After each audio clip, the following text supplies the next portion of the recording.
Meus irmãos, nós vamos dar sequência às nossas exposições do livro de Moisés, chamado Deuteronômio, o quinto livro da Lei de Deus, no capítulo de número 4, e ouvindo a leitura que vai do versículo 21 ao 24. Deuteronômio,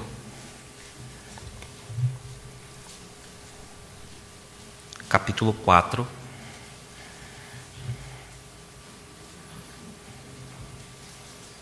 versículos de 21 a 24.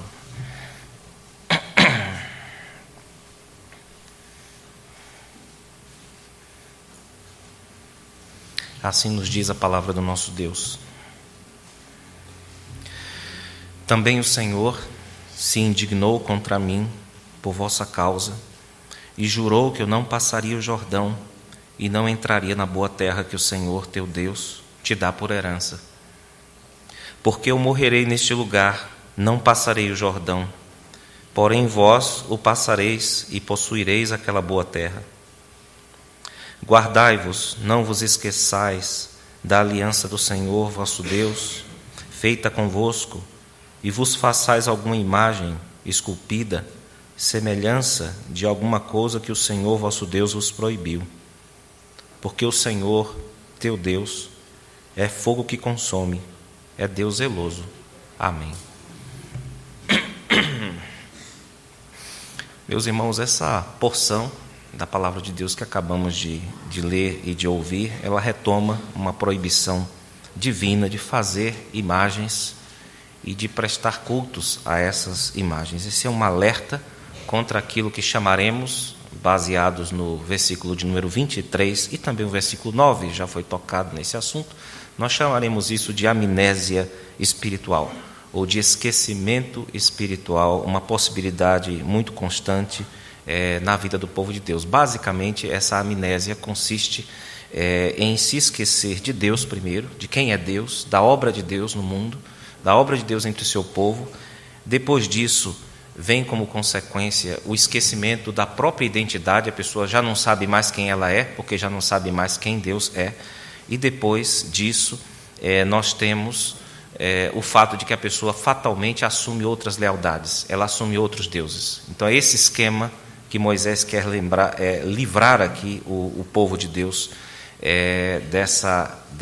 desse processo maldito. E cada geração de fiéis precisa se inteirar desse esquema ou vai ter problemas. Esse esquema não é passado por genética, não é passado simplesmente pelo convívio social. É importante que as novas gerações sejam novamente instruídas a fim de que não caiam nos erros da geração anterior, irmãos. As novas gerações corriam risco, ali naquela época, de perdendo contato com os marcos fundadores da sua fé, ali representados pela entrega da lei no monte. Eles podiam esquecer a sua identidade e a sua função de destaque entre todos os povos. A Igreja de Deus, entre todos os povos e em todos os tempos, deveria se destacar. Isso é o plano de Deus para a sua igreja, não se destacar pela sua riqueza ou por outra coisa, mas pela sabedoria e entendimento típicas daqueles que moram ou que vivem, que caminham próximos ao seu Deus. E para evitar que isso enfraquecesse a igreja e que ela fosse seduzida por inimigos espirituais ou por sedutores espirituais, é que Moisés, próximo já de falecer, próximo de morrer, ele vai fazer uso até mesmo dos seus próprios erros, da sua própria biografia, que ficou um pouco manchada por conta de um pecado que ele cometeu, para impedir esse processo, para não deixar que isso aconteça novamente na nova geração do povo de Deus que está prestes a entrar, que está na fronteira, por assim dizer, da terra prometida. Observemos, irmãos, os versículos 21 e 22, porque neles Moisés entende uma coisa muito importante, é que os nossos fracassos pessoais, quando eles são refletidos à luz do pacto, eles podem ser úteis, não apenas para nós, mas úteis também para outras pessoas. Existem pessoas que têm dificuldade de aceitar orientações daqueles que erraram, daqueles que cometeram erros na vida, né? Em geral, muitas pessoas se recusam a dar ouvidos a um conselho vindo de alguém que teve uma quebra, um trincamento lá atrás, que se recuperou e que agora está dando conselhos para essa pessoa. E nós somos ensinados aqui, irmãos, que pelo menos o que está subentendido nas palavras de Moisés é que nós não devemos rejeitar um conselho na forma de confissão. Quando alguém confessar alguma coisa para você, com o fim de te ensinar algo que ele teve de aprender a duras penas, mas que você pode aprender por meio de um conselho, evitar, por meio das falhas dos outros, as suas próprias, isso deve ser aceito pelo povo de Deus, irmãos. Observem que essa é a terceira vez que Moisés fala do castigo que ele recebeu da parte de Deus. E pela primeira vez nós temos um contorno claramente pedagógico. Aqui Moisés quer utilizar a sua experiência ruim, o seu pecado, que por assim dizer o tirou da terra prometida, para ensinar a Israel, a fim de que as novas gerações não cometam o mesmo erro que ele próprio cometeu. Vejam que no capítulo 1, versículo 37, ele fala do problema dele, que ele não vai entrar na terra prometida. No versículo 26 do capítulo 3, ele também fala de que foi impedido de entrar na boa terra e que morreria ali ainda naquela fronteira, não é? Que já não é tanto deserto, mas que não é Canaã ainda. Eles teriam de passar ainda pelo Jordão. E ele diz aqui: eu pequei uma só vez e eu fui excluído da boa terra. Ou seja, vocês não devem se esquecer também dessa característica de Deus. É que Deus não é apenas invisível, como eu mostrei quando eu recontei a história do encontro no monte com o povo, mas Deus também é imprevisível. É imprevisível. E a ira dele é curta, mas ela causa um grande estrago às vezes. Então não é bom vocês provocarem zelos, provocarem ciúmes no Deus de vocês. Por outro lado, esse alerta ele serve também como estímulo para as novas gerações. Observe em versículo 22 que ele diz: olha, eu vou morrer aqui, eu vou morrer, mas vocês vão passar ao Jordão, vocês vão possuir a boa terra. Então tomem cuidado com a aliança de Deus. Então notem que há um estímulo aqui, não é simplesmente uma acusação de Moisés. E ele está dizendo: cuidado para que vocês, quando melhorarem de vida, quando vocês tiverem uma estabilidade na vida, vocês não se esquecerem de quem deu tudo isso a vocês e só prestarem culto a eles e prestarem atenção para cuidarem do próprio coração, para não assimilarem as práticas dos povos em torno, porque todos eles sem exceção, têm outras lealdades, e vocês devem cuidar para que isso não aconteça. Com isso, nós chegamos à segunda parte do conselho de Moisés, versículos 23 e 24, para que as novas gerações de fiéis não se esquecessem da obra de Deus entre os seus pais. Eles precisavam se inteirar disso para, assim, dar uma continuidade legítima a esse pacto, irmãos. Agora o tom aqui é ameaçador, é claramente ameaçador. Observem que a ideia aqui é de que quando os crentes se esquecem dos padrões divinos, eles estão atraindo problemas para si, não porque eles vão adorar outros ídolos apenas, isso já traz problema em si mesmo, mas também o texto nos diz por causa do próprio ciúme divino. Isso é um ponto importantíssimo, inclusive à medida em que não é muito tratado às vezes. Mas nós devemos tomar cuidado não apenas por causa dos ídolos que podemos assumir, as novas lealdades, mas porque isso causa zelos em Deus, causa ciúmes em Deus. O texto diz, segundo Moisés, que esse Deus é um fogo consumidor, esse Deus é um marido ciumento, ou é um Deus zeloso. Zelo aqui é ciúme, a metáfora aqui é marital, está se referindo ao fato de que Deus desposou Israel. Irmãos, podem ver isso claramente em Ezequiel 16, que é uma passagem muito gráfica, né? Tratando do imaginário da relação de Deus com Israel, como se fosse um casamento mesmo, de Deus ter achado Israel, uma menina, na sarjeta, ter criado, ter cuidado dela. Depois ela, quando se viu de boca pintada, toda bonita, né? Toda maravilhosa, ela foi se prostituir com outros deuses, ou seja, foi buscar novos amantes, ou foi buscar um outro amante. Isso despertou o zelo, o ciúme profundo de Deus, que é um ciúme ardente e que consome, segundo o texto nos diz. Há aqui, portanto, duas figuras sobre as quais devemos falar um pouco. A primeira delas é o fogo, irmãos, o fogo que consome. O fogo é um símbolo muito importante nesse capítulo de número 4. Observem que ele ocorre pelo menos 7 vezes aqui. Se você observar na Escritura, neste capítulo, nós temos no versículo 11, versículo 12, a menção de fogo, versículo 15, versículo 24, versículo 33 e versículo 36 ocorre a palavra 2 vezes. E nós temos nessas 7 ocorrências 2 sentidos para essa palavra fogo. O primeiro é físico mesmo, referindo-se ao fogo que veio sobre o monte, não é? Em meio a fumo, em meio a clangor de trombetas, e depois ouviu-se a voz de Deus. Então há um sentido físico para esse fogo aqui, e há a ideia relacional, a ideia da severidade divina. Deus é fogo nesse sentido. No versículo de número 24 do nosso capítulo, não é? Do capítulo 4, isso está claramente ligado ao ciúme ou à severidade divina para com o seu povo. Deus é também como um pai que açoita aquele a quem recebe como filho, irmãos.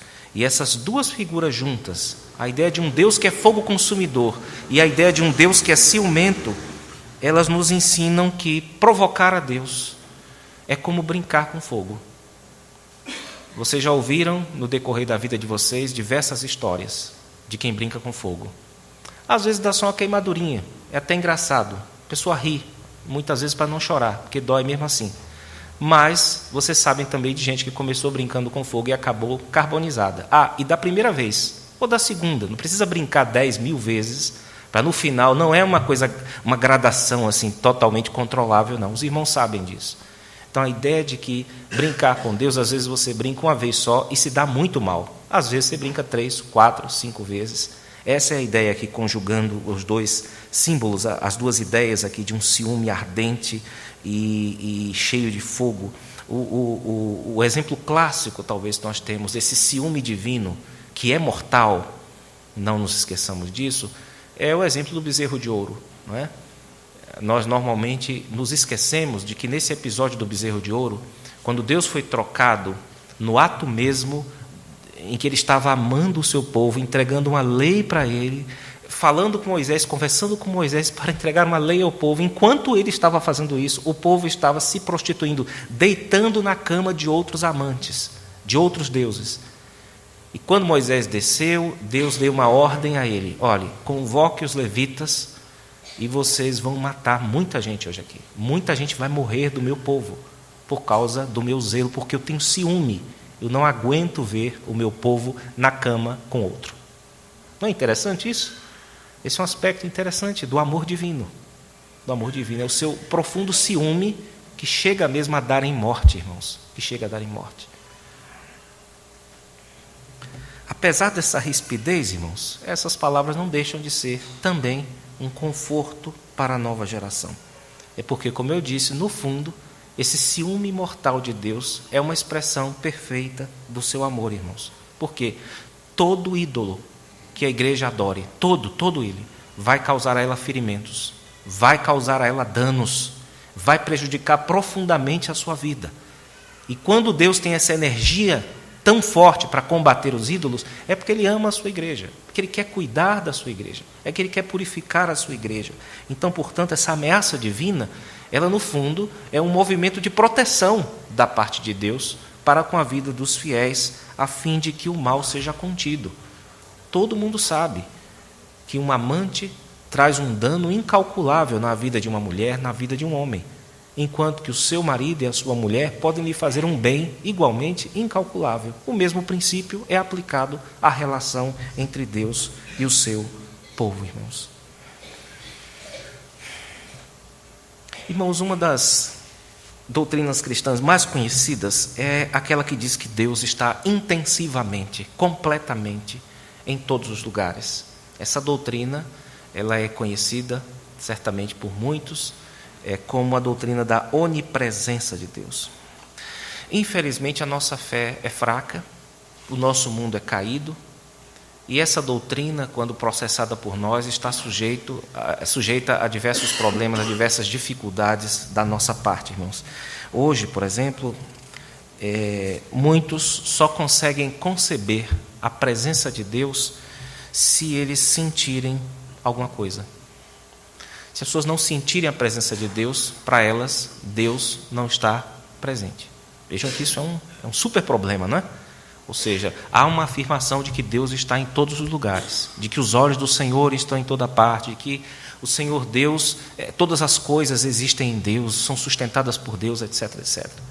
Mas nós temos a tendência, ou muitos têm a tendência, de só entender que Deus está no lugar quando a pessoa consegue sentir, E, no entanto, em aspectos ou em esferas básicas da nossa vida, nós temos certeza de inúmeras coisas sem precisar sentir essas coisas. E são coisas, embora não sejam como Deus, são fundamentais também para as nossas vidas. Por exemplo, a sua árvore genealógica. Você tem plena certeza de que você tem uma. Mesmo que você não seja um nobre, né? Em geral os nobres, o pessoal tem historiador do lado ali, né? Para ir atrás, né? De arquivos, etc., de saber quem foi seu pai, etc. Mas você não precisa disso. Você sabe que você tem uma cadeia aí que vai até o seu 1000 avô. Você sabe disso. E que se o seu avô de número 700 lá faltasse ao encontro lá, ou não se casasse, você não existia. Você tem plena certeza disso. Pode até ser que no momento poético você sinta isso. Falei, nossa, eu sou fruto de uma cadeia de coincidências. As coisas vão batendo até eu sair lá na ponta. E você pode até sentir isso no momento poético. Mas independente de você sentir ou não, você sabe disso. Você sabe disso. E outra, você não sabe só da sua vida, você sabe da vida de outras pessoas também. Você tem certeza que a vida de todo mundo é assim. Se falhasse um pontinho lá nessa cadeia, quase que infinita, vai parar em Adão, você não existia, você não existiria. Então você sabe disso, você sabe. Um outro exemplo é a questão da sua continuidade temporal. Você sabe que você não viveu apenas 5 minutos. Mesmo que você não tivesse uma foto, você não tivesse Facebook, você não tivesse nada, você sabe que você não viveu apenas 5 minutos. Talvez você nunca se comoveu com essa verdade maravilhosa, mas o fato é que você experimenta isso, e você olha para os outros e experimenta a mesma coisa. Você não sente nada, mas você sabe. Você tem total clareza disso. Nós também percebemos, irmãos, que as chamadas leis naturais ou constantes criacionais, elas estão aí. Por exemplo, você sabe que um coqueiro dá coco. Você sabe disso. E você sabe que o coqueiro ontem deu coco na estação passada, em que os coqueiros fazem isso, e na próxima ele vai dar também. Você sabe disso. Você nunca se comoveu com isso. Embora seja uma coisa maravilhosa que um coqueiro dê coco. Poderia ser um caos a criação, mas o fato é que parece que Deus ordena as coisas e você experimenta isso diariamente como uma certeza plena que você não discute, que você trata normalmente. Você pode, num momento poético, se comover que uma roseira produza rosas. Você pode ter esse momento. Mas, independente de sentir ou não isso, você sabe e você vive de acordo com isso. Se nós formos pensar também na questão do espaço, você nunca experimentou todos os lugares, mas você sabe, por exemplo, se você nunca foi aqui atrás dessa parede, você sabe, pelo menos, que atrás dessa parede tem mais alguma coisa. Você sabe disso. Você nunca experimentou, num sentido emocional, por exemplo, o infinito, mas você sabe que depois que acaba uma parede, tem alguma coisa lá atrás. Que depois do morro tem morro. Você experimenta essa verdade na sua vida. Talvez num momento de novo poético você chore com aquilo, com essas verdades, mas independente de você nunca ter lido poesia, nunca ter percebido isso, você vivencia essas coisas 24 horas por dia. Você sabe que o espaço em que nós estamos aqui não é tudo o que existe. E você convive com isso com a maior tranquilidade, com a maior facilidade. Agora, no caso de Deus, nós tendemos a só discernir a sua presença na presença de algo bom. Você recebeu um dinheiro aí inesperado, você diz, foi Deus. Não roubei, não matei, não prostituí. Isso aí veio por vias honestas, eu tinha esquecido, foi uma boa surpresa, aí eu sinto a presença do Senhor. Né? Ou então você convive com alguém muito orgulhoso, você diz assim, meu Deus, essa pessoa nunca vai mudar. Aí vai ter um dia lá que essa pessoa, pode ser um filho, um amigo, um parente, vem e pede perdão a você por uma idiotice, por ele ter sido um idiota durante a vida inteira, etc. Você diz, nossa, isso aí eu consegui discernir, né? Consegui perceber, sentir a presença de Deus naquele momento, irmãos. Ou seja, a certeza da presença de Deus para muitas pessoas, ela só ocorre em certas ocasiões e em certos lugares. Vocês perceberam como isso se aproxima perigosamente do conceito de idolatria? Que é exatamente a ideia de que Deus se manifesta apenas em um momento ou em outro. por meio de um acontecimento, ou talvez por meio de uma coisa, talvez por meio de uma imagem. Vocês percebem como as máquinas da fábrica de ídolos que é o nosso coração começam a esquentar? Vocês conseguem perceber isso? Existem certamente, irmãos, momentos especiais da nossa vida.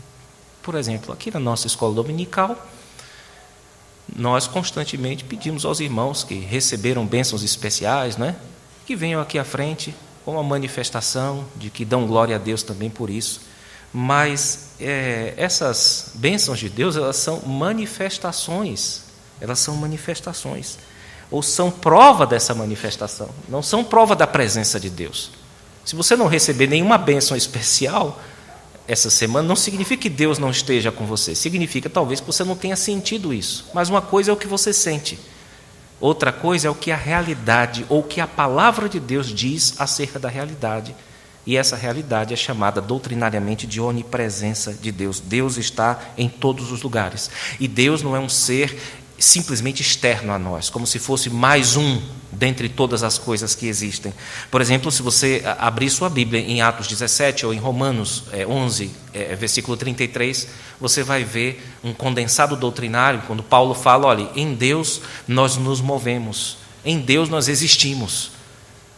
De Deus são todas as coisas. Por meio dele é que acontecem todas as coisas. Tudo o que acontece passa por Deus, começa com Deus, e tudo vai dar onde Deus quer. O que é que sobra fora disso? Nada, nada. Então, observando a Escritura, nós vemos isso, irmãos, que Deus não é um ser entre outros seres.